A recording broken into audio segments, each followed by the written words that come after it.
Hello everyone, welcome to also clever. நான் உங்கள் பிரகாஷ். இன்றைக்கி நம்ம சேனலில் லேட்டஸ்ட்டாக வெளியாக முக்கியமான பிரேக்கிங் நியூஸ் தான் பார்க்க போகிறோம். அதாவது மார்ச் 2ஆம் தேதியான சனிக்கிழமை வெளியான மிக முக்கிய புதிய அறிவிப்புகளை பற்றி நீங்கள் தெரிஞ்சுக்கணும்னா மறக்காமல் நம்ம சேனலை சப்ஸ்கிரைப் பண்ணுங்க. சப்ஸ்கிரைப் பண்ணால் மட்டும்தான் நான் போடுற ஒவ்வொரு பயனுள்ள வீடியோ உங்களுக்கு நோட்டிஃபிகேஷன் வரும். ஸோ வாங்க இன்றைக்கி வீடியோக்குள்ளே போகலாம். ஃப்ரெண்ட்ஸ், முதல் அறிவிப்பு என்ன அப்படின்னு பார்த்தீங்கன்னா, 10 மற்றும் 12ஆம் வகுப்பு பொதுத் தேர்வு முடியும் வரை தமிழகம் முழுவதும் மின்னிறுத்தம் செய்யக்கூடாது என மின்வாரிய பொறியாளர்களுக்கு அமைச்சர் தங்கம் தென்னரசு அறிவித்துள்ளார். அதுக்கடுத்து பார்த்தீங்கன்னா, சென்னையில் பேருந்து, புறநகர் ரயில் மற்றும் மெட்ரோ ரயிலில் ஒரே டிக்கெட்டில் பயணிப்பதற்கான செயலியை தயாரிக்க சென்னை ஒருங்கிணைந்த போக்குவரத்து குழுமம் டெண்டர் கோரியது குறிப்பிடத்தக்கது.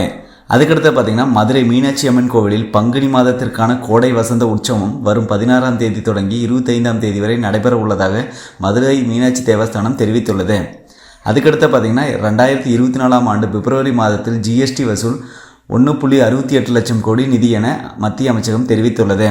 அதுக்கடுத்து பார்த்தீங்கன்னா, முதலமைச்சர் மு.க.ஸ்டாலின் அவர்களின் 71வது பிறந்தநாள் நேற்று கொண்டாடப்பட்ட நிலையில் அவரது பிறந்தநாளுக்கு பிரதமர் நரேந்திர மோடி, கமல் மற்றும் விஜய் உள்ளிட்ட தலைவர்கள் வாழ்த்து தெரிவித்துள்ளனர். தமிழ்நாடு எல்காட் நிறுவனத்தின் நிர்வாக இயக்குநராக இருக்கும் IAS அதிகாரி அனீஸ் சேகர் தனது பதவியை ராஜினாமா செய்வதாக அறிவித்தது பெரும் பரபரப்பை ஏற்படுத்தியுள்ளது.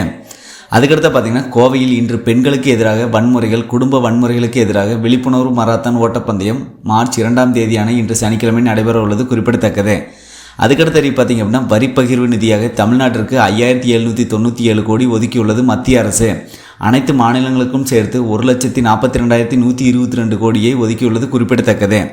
அதுக்கடுத்து பார்த்தீங்கன்னா, நாளை தமிழகத்தில் 43,051 இடங்களில் போலியோ சொட்டு மருந்து முகாம் நடைபெற உள்ளது குறிப்பிடத்தக்கது.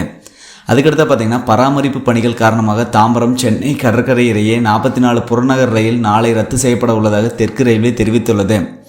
அதுக்கடுத்து பார்த்தீங்க அப்படின்னா, நிலக்கரி உற்பத்தி செய்யும் மாநிலங்கள் கடந்த 9 ஆண்டுகளில் ₹1.52 லட்சம் கோடி வருவாய் ஈட்டியுள்ளதாக தகவல் வெளியாகியுள்ளது. அதுக்கடுத்து பார்த்தீங்கன்னா, நாடாளுமன்ற தேர்தல் வருவதை முன்னிட்டு தொகுதி பங்கீடு தொடர்பாக திமுக மற்றும் VCK இடையே இன்று மீண்டும் பேச்சுவார்த்தை நடைபெற உள்ளதாக தெரிவிக்கப்பட்டுள்ளது.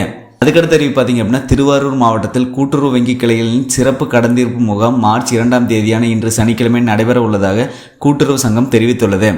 அதுக்கடுத்து பார்த்தீங்க அப்படின்னா, தேசம் காப்போம் தமிழை வளர்ப்போம் இந்திய ஜனநாயக கட்சி மாநில மாநாடு மார்ச் 2ஆம் தேதியான இன்று திருச்சி சென்னை தேசிய நெடுஞ்சாலை சிறுகனூர் பகுதியில் நடைபெற உள்ளதால் காவல்துறை சார்பாக போக்குவரத்து மாற்றம் செய்யப்பட்டுள்ளது குறிப்பிடத்தக்கது.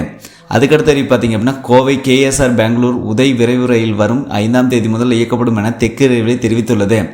அதுக்கடுத்து பார்த்தீங்கன்னா, வர்த்தக கேஸ் சிலிண்டர் விலை நேற்று மாற்றியமைக்கப்பட்டது.